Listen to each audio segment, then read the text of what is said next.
Assalamualaikum warahmatullahi wabarakatuh. Nama saya Karnita Alfira Fahmi, NPM 1901080014 dari jurusan Tadris Biologi semester 4. Nah, jadi langsung saja di sini saya akan mengerjakan soal statistik dasar menggunakan SPSS. Nah, di sini ada soal nomor 2, tabulasi hasil penelitian variabel kualitas layanan atau X dengan volume penjualan sabun cuci atau Y diperoleh data sebagai berikut. Nah, jadi di sini ada data X dan Y. Jadi X itu sebagai kualitas layanan dan Y ini sebagai volume penjualan sabun cuci. Nah, langsung di sini yang ditanyakan yang A, manakah yang disebut variabel dependent dan variabel independent? Sebutkan. Jadi sebelumnya, variabel dependent itu atau variabel terikat merupakan variabel yang dipengaruhi atau akibat dari adanya variabel bebas. Bisa kita sebut variabel dependent ini sebagai akibat, sedangkan variabel independent itu atau variabel bebas merupakan variabel yang mempengaruhi atau sebab perubahan timbulnya variabel terikat, atau kita enaknya nyebut itu sebagai sebab. Jadi variabel independen ini sebagai sebab, nah variabel dependennya ini sebagai akibat. Nah, kalau dari data ini, maka diketahui variabel independennya, variabel dependen dulu ya. Jadi variabel dependennya itu adalah volume penjualan sabun cuci atau Y. Nah, sedangkan variabel independennya adalah kualitas layanan atau X.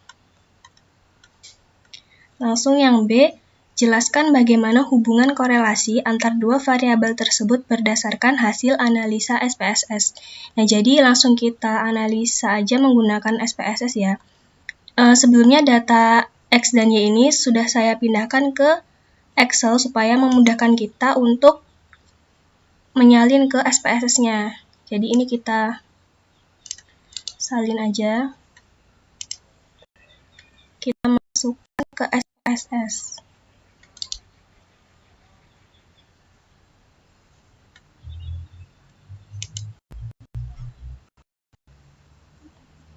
Nah, jadi ini data yang tadi nomor 2, kemudian kita buka variabel view, untuk namanya ini kita ganti X, kemudian yang ini Y, untuk desimalnya kita pakai 0, karena kan tadi datanya nggak ada komanya. Nah, untuk yang X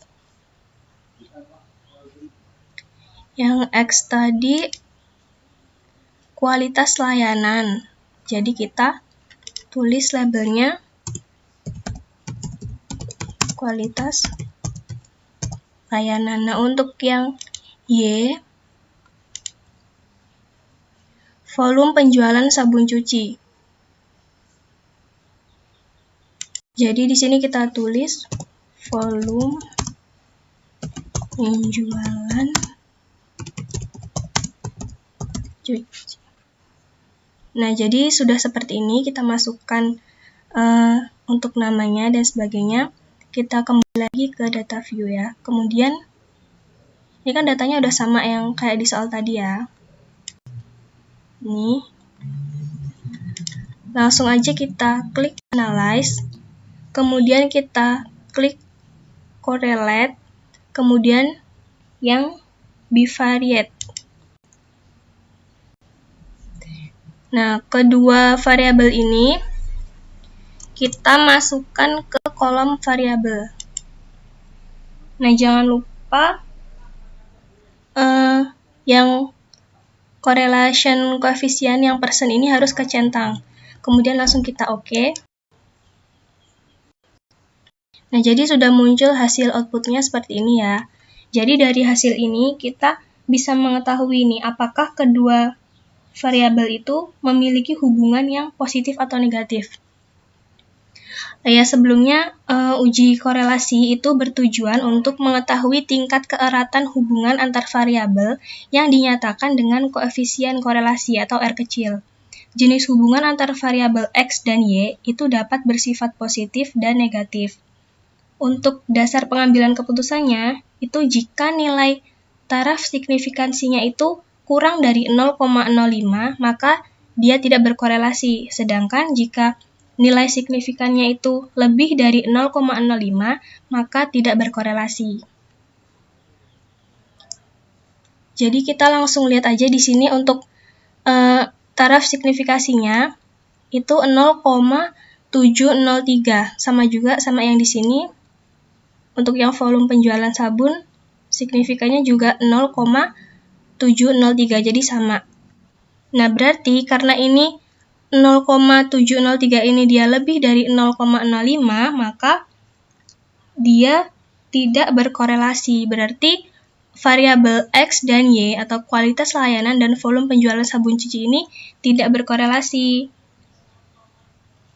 Kemudian untuk melihat derajat hubungannya, jadi jika kita lihat nilai percent correlation-nya, di sini 0,091,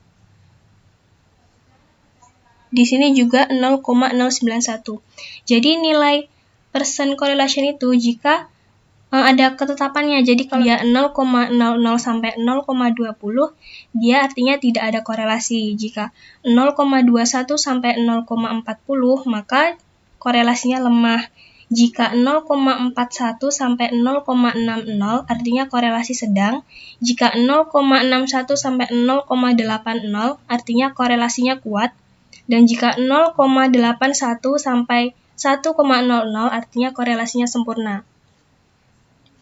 Nah, bisa kita lihat di sini nilai percent correlation-nya yaitu 0,091.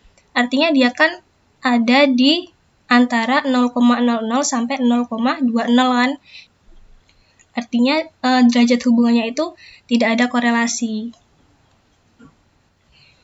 Dan untuk mengetahui bentuk hubungan positif atau negatifnya itu bisa kita lihat di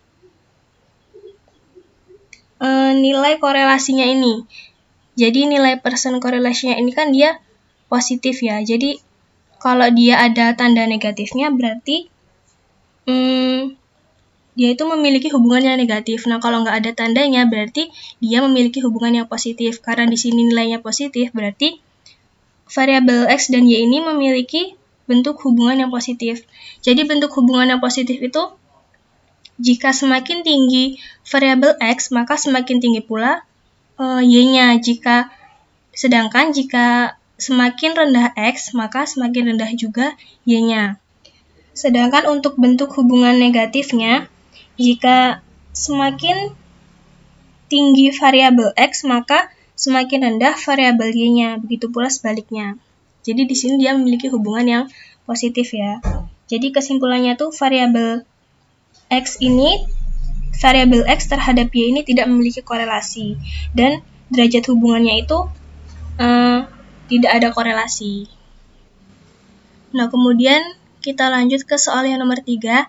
Di sini ada data Y atau Personal Consumption Expenditure dan data X yaitu Gross Domestic Product. Jadi di sini sudah ada datanya. Jadi di sini langsung aja yang ditanyakan. Yang A, manakah yang disebut variabel dependent dan variabel independent? Sebutkan. Nah, jadi udah dijelaskan tadi ya, variabel dependent dan variabel independent. Kalau variabel dependent itu dia atau variabel terikat. Dia variabel yang dipengaruhi atau akibat dari adanya variabel bebas. Dan jika variabel independent ini, yaitu variabel bebas, yaitu dia variabel yang mempengaruhi atau sebab perubahan timbulnya variabel. Jadi variabel dependent ini akibat dan variabel independent ini sebab. Kalau dilihat dari data ini, yang merupakan variabel dependent atau akibatnya yaitu data Y atau Personal Consumption Expenditure atau pengeluaran konsumsi pribadi. Sedangkan untuk variabel independentnya yaitu ada data X, Gross Domestic Product atau produk domestik bruto. Lanjut untuk yang B, jelaskan bagaimana persamaan regresi. Jadi, uji analisis regresi ini merupakan regresi antara satu variabel bebas dengan satu variabel terikat.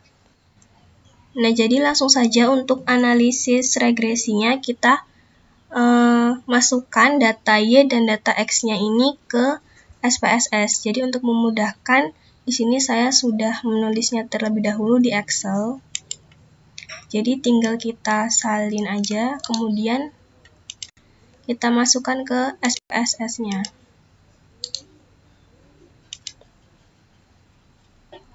Nah, ini kemudian kita pindah ke variable view.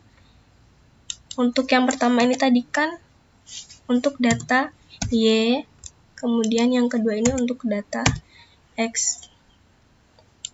Untuk desimalnya kita pilih 1, kemudian labelnya untuk yang Y tadi kan kita pakai bahasa Indonesia aja biar enak. Pengeluaran konsumsi pribadi ya.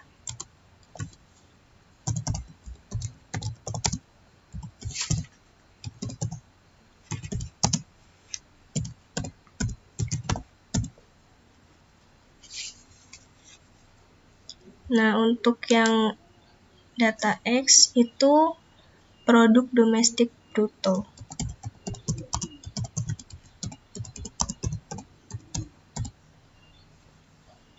Oke. Kemudian kita kembali ke data view. Nah jadi ini datanya udah sama ya kayak yang di soal. Untuk data Y dan data X-nya. Jadi langsung aja kita langkah selanjutnya klik analyze, kemudian regression, kemudian linear. Nah, setelah itu masukkan variabel yang pengeluaran konsumsi ini atau Y ke kotak dependent. Nah, kemudian untuk yang produk domestik bruto atau X ini kita masukkan ke kotak independen. Kemudian pada bagian method ini kita klik enter ya, di sini sudah enter. Kemudian oke.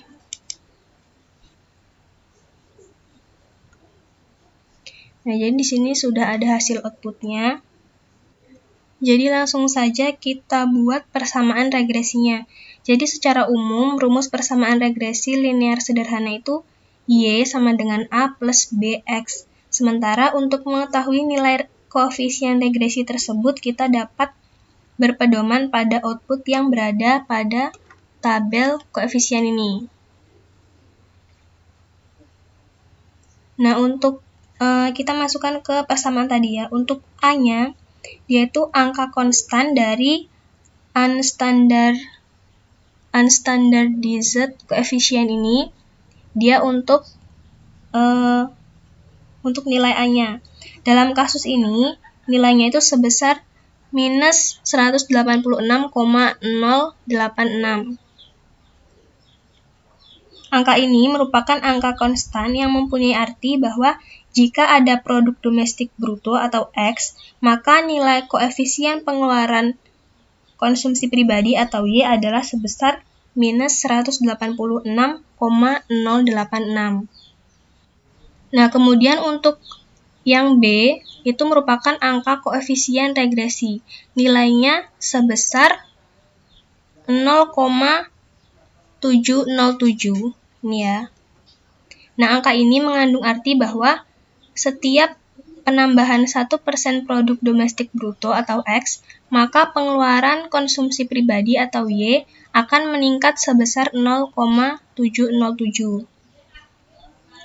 Nah, jadi karena nilai koefisien regresinya itu bernilai positif, maka dapat dikatakan bahwa produk domestik bruto atau X-nya itu berpengaruh positif terhadap pengeluaran konsumsi pribadi atau Y, sehingga persamaan regresinya adalah Y sama dengan min 186,086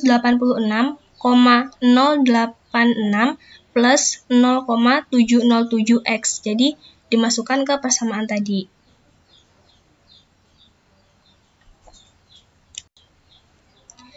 Nah, kita lanjut ke pertanyaan yang C. Jelaskan bagaimana keterkaitan variabel independen dengan variabel dependen jika dilihat dari uji statistik uji R2, uji F, dan uji T. Nah, kita kembali ke hasil outputnya tadi.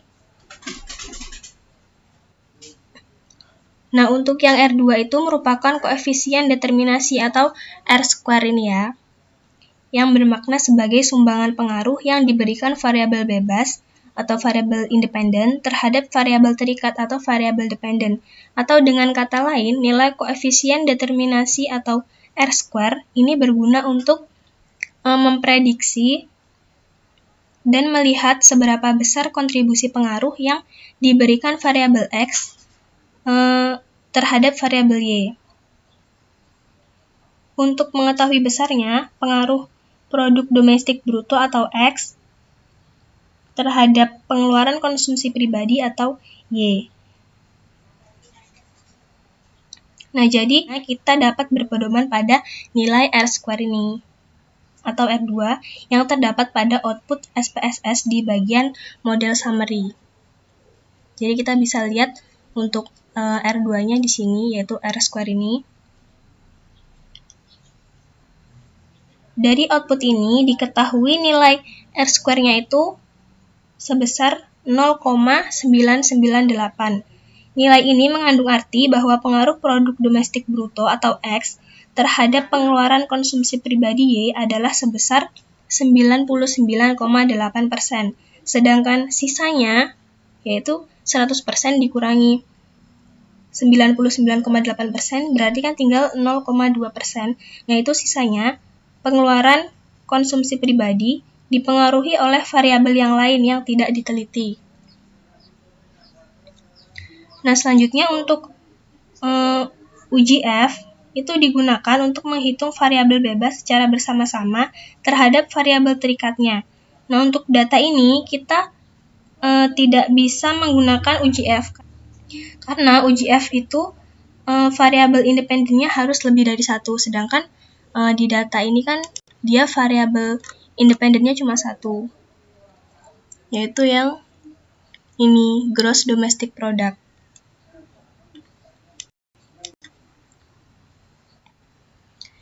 Nah, untuk uji T-nya itu bertujuan untuk mengetahui apakah variabel bebas atau variabel independen atau X secara parsial berpengaruh terhadap variabel terikat atau variabel dependen atau Y.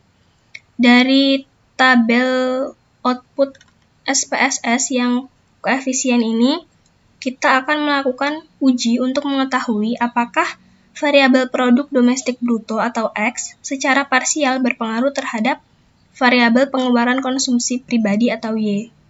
Oh ya, sebelumnya di sini untuk variabelnya saya ganti ke bahasa Indonesia supaya lebih mudah untuk penyebutannya. Tapi sama aja, yang variabel Y itu kan personal consumption expenditure atau pengeluaran konsumsi pribadi, sedangkan untuk X-nya itu gross domestic product, itu produk domestik bruto. Jadi lanjut ya. Adapun hipotesis yang kita ajukan adalah H1, yang pertama H1 itu produk domestik atau X-nya berpengaruh terhadap pengeluaran konsumsi pribadi atau Y. Nah, untuk H0-nya itu produk domestik bruto atau X itu tidak berpengaruh terhadap pengeluaran konsumsi pribadi atau Y.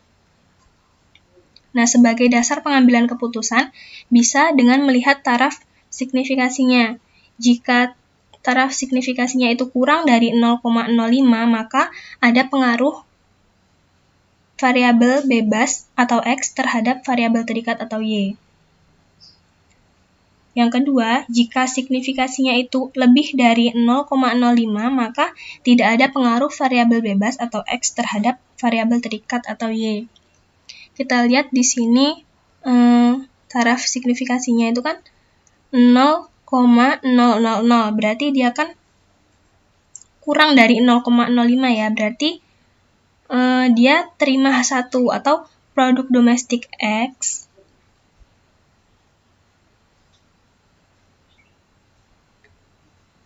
artinya dia terima H1, yaitu produk domestik bruto atau X berpengaruh terhadap pengeluaran konsumsi pribadi atau Y-nya. Itu kesimpulan untuk uji T. Kita lanjut ke pertanyaan yang berikutnya. Bagaimana normalitas dan homogenitas data tersebut? Jadi berarti pertama kita uji normalitas terlebih dahulu. Kita kembali ke SPSS-nya. Jadi untuk uji normalitas itu yang kita masukin itu cuma data Y-nya atau variabel dependennya, variabel terikatnya. Jadi yang Y ini yang X ini bisa kita delete. Kemudian kita klik Analyze. Kemudian Descriptive Statistik. Kemudian Explore. Nah, masukkan variabel pengeluaran konsumsi pribadi ini ke kotak Dependent List. Kemudian yang ini jangan lupa klik Both di bagian display. Kemudian kita klik kotak Plots.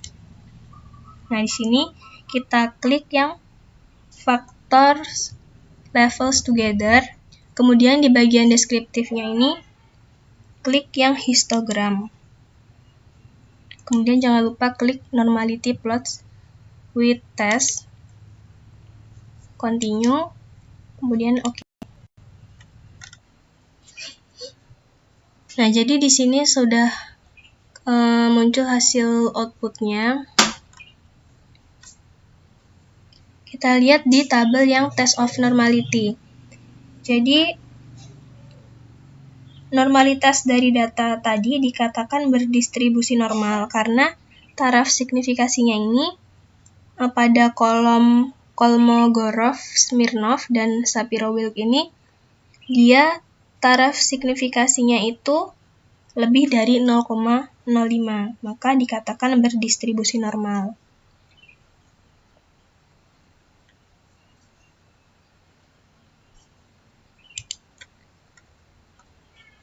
Nah, kemudian kita lanjut untuk uji homogenitas ya.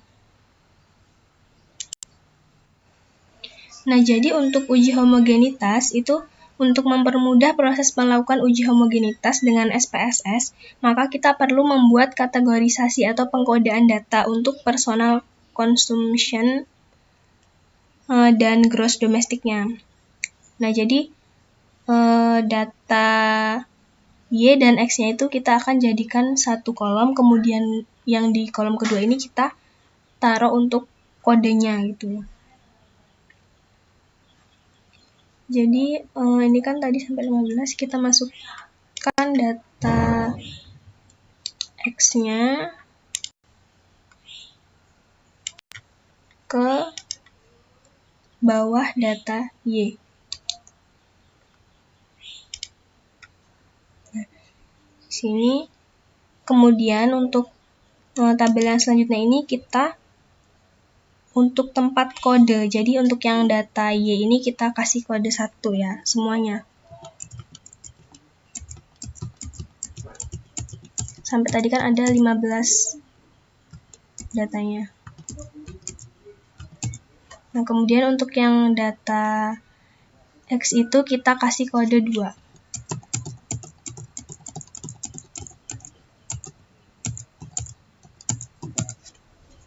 Nah, kemudian kita ke variabel view. Untuk yang Y ini kita ganti aja data Y dan X ya.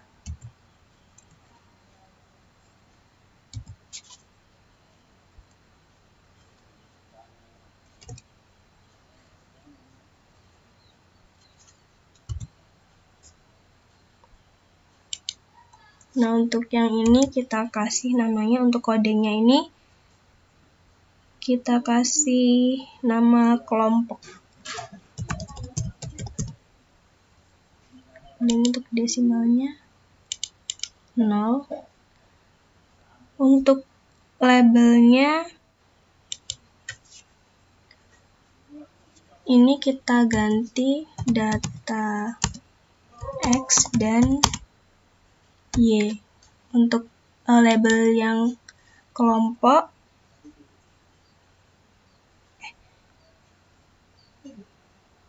maaf salah, ini kita kasih nama aja kode ya. Nah, untuk ini kita kasih nama kelompok. Nah, kemudian di sini kita isi yang values-nya. Untuk mengisi values ini kita klik yang non ini. Nah, kita klik. Kemudian untuk yang tabel values kita isikan angka 1 ya. Untuk kode yang 1 labelnya itu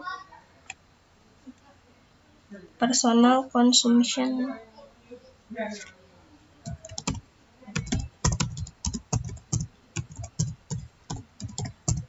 Personal consumption expenditure. Kita add. Nah, kemudian kita isikan lagi. Di sini untuk yang kode kedua itu dengan labelnya gross domestic product.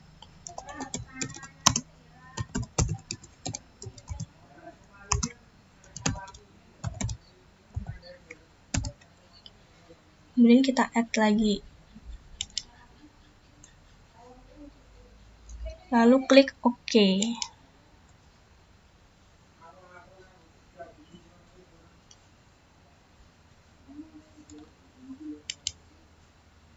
Nah, jadi sini kan udah ada buat datanya, kode 1, data Y kita buat kodenya 1, dan data X ini kita buat kodenya 2.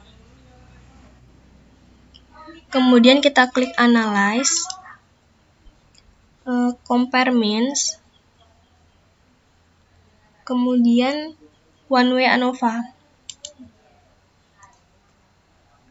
Nah, jadi kita masukkan data X dan Y ini ke kolom Dependent List. Kemudian untuk yang kelompok kita masukkan ke faktor. Lalu kita klik Option. Kemudian kita checklist di bagian Homogeneity of Variance Test. Lalu Continue. Oke.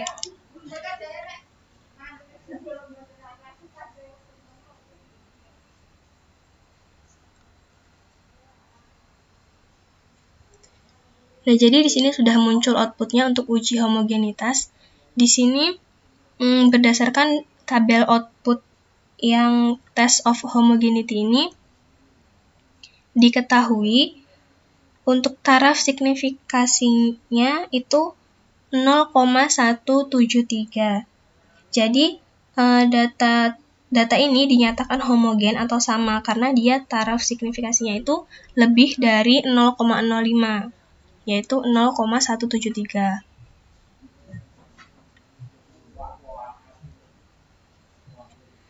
Nah, mungkin sekian penjelasan dari saya. Apabila banyak kekurangan, saya mohon maaf.